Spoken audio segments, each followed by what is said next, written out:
Waye ikaze mu makuru y'ingenzi agezweho aka kanya. Nonaha aha ngaha amakuru turi gukesha imirongo y'urugamba ndetse n'ibitangazamakuru bigiye bitandukanye nk'umuseke cyangwa se igihe, byamaze gutangaza yuko cyangwa se biri kugaragara yuko muri Repubulika Iharanira Demokarasi ya Kongo iri kuvuga yuko rwose Loni cyangwa se n'abandi bose cyangwa se n'amahanga yose yarebereraga muri Repubulika Iharanira Demokarasi ya Kongo uyu mutwe witwaje intwaro ya M23 ukamara kugenda wigaruriza uduce tumwe na tumwe tugiye dutandukanye muri Repubulika Iharanira Demokarasi ya Kongo. Uyu mutwe w'iterabwoba cyangwa se uyu mutwe wa AFC 23 w'umutwe wa M23 wamaze kugenda wigaruriza uduce tumwe na tumwe tugiye dutandukanye muri Repubulika Iharanira Demokarasi ya Kongo, ariko igisirikare cy'u Rwanda ku ruhande rwa leta y'Kinshasa cyangwa se FARDC ababirigi abarundi n'abandi bafatanyije kurwanya uyu mutwe witwaje intwaro muri Repubulika Iharanira Demokarasi ya Kongo bamaze kugaragaza ko bashoboye ndetse bagomba no kubyikemura kuko bamaze kwigaruriza uduce tugera kuri 12. Amakuru agezweho muri iki gitondo ndetse kuri uyu wa kabiri ku itariki 15 2025 z'ukwezi kwa kane. Nimba ari ubwa mbere ugeze kuri mubibona kuza ukanda subscribe kandi like urangiza ugasharinga video kugira ngo ibintu bikomeze kugenda neza. Nawe amaze kubikora ruwa gaco ndetse no mahirwe, reka twinjire muri politiki na diplomasi biri kuvugirwa muri East Africa. Repubulika Iharanira Demokarasi ya Kongo iravuga yuko rwose Loni yarebereye ndetse amahanga yose, dore ko nta kintu yigeze akora ku biri kubera muri Repubulika Iharanira Demokarasi ya Kongo. Amahanga yavugishije umunwa ndetse asaba umutwe wa M23 kurekura uduce tumwe na tumwe wamaze kugenda wigarura ndetse biza kurangira ntacyo bitanze biba ibyusa. Ni inama yarateguwe ndetse na Qatar kugira ngo barebere hamwe by'umutekano uri kubera muri Repubulika Iharanira Demokarasi ya Kongo, ube bacogoza iyi ntambara iri kubera muri Repubulika Iharanira Demokarasi ya Kongo. N'ubundi biranga biba ibyusa. Ayo 23 ikomeza kuvuniramo amatwi yavuniramo ibiti biza kurangira ntacyo bivuze. Ayo 23 rero ubu ngubu yaba igiye kwirukanwa, ariko amakuru mashyashya nanone mfite nuko ngo ingabo za SADC ziri Kivu y'Amajyaruguru Goma uyu munsi zigomba kurara zihavuye ndetse zikirukanwa, byamaze kuba byakemezwa. Ibi ngibi wavuga ngo bivaye bite ndetse bikozwe bite? Ibi ngibi biri kuvugwa gute? Amakuru mfite nuko izi ngabo za SADC zigomba kuva muri Kivu y'Amajyaruguru Goma ndetse zigasubira mu bihugu byazo ndetse rwose ngo zikajyana n'intwaro zabo. Amakuru mfite kandi ngo zigiye guca i Kigali mu Rwanda aka kanya.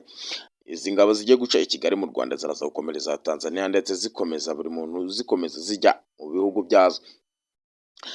Ndagira ngo mbwire ko abatari bakeya muri Repubulika Iharanira Demokarasi ya Kongo bamaze guhitanwa n'intambara iri kubera muri Repubulika Iharanira Demokarasi ya Kongo. Muri Repubulika Iharanira Demokarasi ya Kongo abarwana cyangwa se abarwana ku ruhande rwa leta y'Kinshasa bamaze gupfa ari benshi, ndetse n'abarwana ku ruhande rwa M23 bamaze gupfa ari benshi. Byavuze yuko bizagorana gutsinda uyu mutwe wa M23 nyuma yuko hagaragaye abasirikare cyangwa se n'abazi iby'urugamba barwanaga kuri leta y'Kinshasa bakaza kwiyunga ku mutwe wa M23 muri Repubulika Iharanira Demokarasi ya Kongo. Ariko ubu ngubu biri kugaragara nk'aho rwose byabaye nk'abagambanyi cyangwa se byagize icyo bifasha Repubulika Iharanira Demokarasi ya Kongo, kuko abatinya urugamba cyangwa se abo ku mirongo y'urugamba ntibakigaragara. Nyuma y'uko kino gisirikare cy'ababirigi cyageze muri Repubulika Iharanira Demokarasi ya Kongo kigatangira kugenda kibereka uburyo bagomba kwitwara ku mirongo y'urugamba, ndetse Antoine Felix Tshisekedi Tshilombo yakoze ikintu kigaragara ndetse abongerera umushahara ndetse abahembera ku gihe, nyuma y'uko bahembwaga ibihumbi bigera ku 100 kandi nabwo bagahembwa hashize amezi angahe nabwo bari mu imyenda. Wasangaga abasirikare ba Repubulika Iharanira Demokarasi ya Kongo ari abasirikare wagira ngo abasirikare ibintu byarabasaziyeho ndetse ibyo kurya biba bike cyane, ndetse ngo bigatuma bata ku mirongo y'urugamba bakaza kwirukanka. Ni amashusho yagaragaye barimo bakwira imishwaro ndetse basiga abasirikare ba FDNB ku rugamba ndetse bakabasiga ku rugamba bagakwira imishwaro. Ndetse iki gisirikare cy'u Burundi kikavuga yuko rwose kigambanirwa cyane na leta y'Kinshasa bitewe n'uko rwose bataba mu nama hanyuma bakaza kwiruka.